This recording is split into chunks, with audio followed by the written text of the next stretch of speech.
तुम्ही राष्ट्रवादी काँग्रेसबद्दल बोलताय. आता शरद पवार महाविकास आघाडीकडे नसतील, कारण तुमचा असा ऊग आहे की दोन्ही राष्ट्रवादी एकत्र झाले आहेत किंवा असं दिसतंय.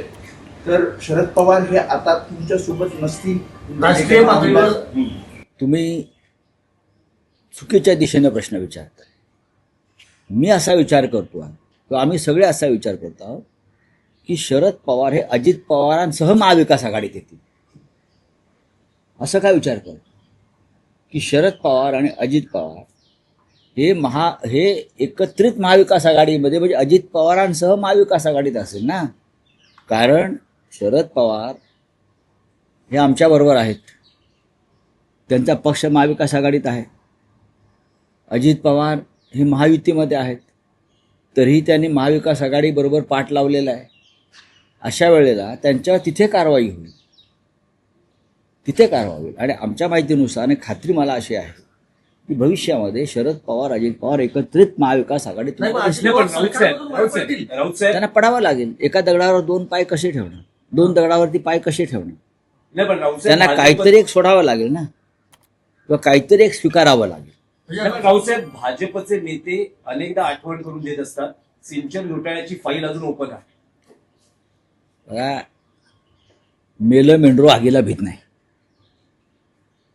तुम्ही त्यांना एकदा क्लीन चिट दिली आहे ना, या सगळ्या घोटाळ्यात. स्वतः प्रधानमंत्र्यांनी गर्जना करून पण ते सरकारमध्ये आले. आता कोणत्या तोंडाने तुम्ही त्यांची फाईल ओपन करणार आहात? त्या फाईलमध्ये काय आहे की नुसता डरकाळ्या फोडताय पोकळ?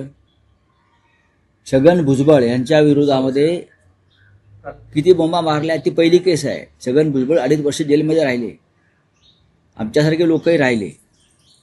पण आज भुजबळच्या सर्व प्रकरणामध्ये ईडीपासून EOW पर्यंत त्यांना निर्दोष असल्याचा निकाल दिला. याबद्दल या राज्याच्या गृह खात्यानं आणि ईडीनं प्रायश्चित घेतलं पाहिजे. नाही, पण राऊतसाहेब, भुजबळांचं मंत्रिपद जे आहे ते त्यांना भाजपच्या पक्षश्रेष्ठींनी दिलं असं तुम्ही वारंवार सांगता. दिलाय ना, म्हणून म्हणजे ते निर्दोष आहेत असं त्यांना वाटतंय. म्हणजे मनाने भुजबळ भाजप बरोबर आहे. या क्षणी जोपर्यंत भाजपकडे सत्ता आहे तोपर्यंत सगळे मनानं तनानं धनानं भाजपबरोबरच राहणं. ज्या क्षणी ही सत्ता पालट होईल त्या क्षणी ही मनं बदलतील आणि मग मनानं तनानं धनानं ते आमच्याबरोबर असतात. अजित पवारांची राष्ट्रवादी फुटू शकते भविष्यात. अजित पवार त्यांच्या पक्षासह आज शरद पवार साहेबांबरोबर युती करतायत. म्हणजे त्यांचं मन कुठे आहे?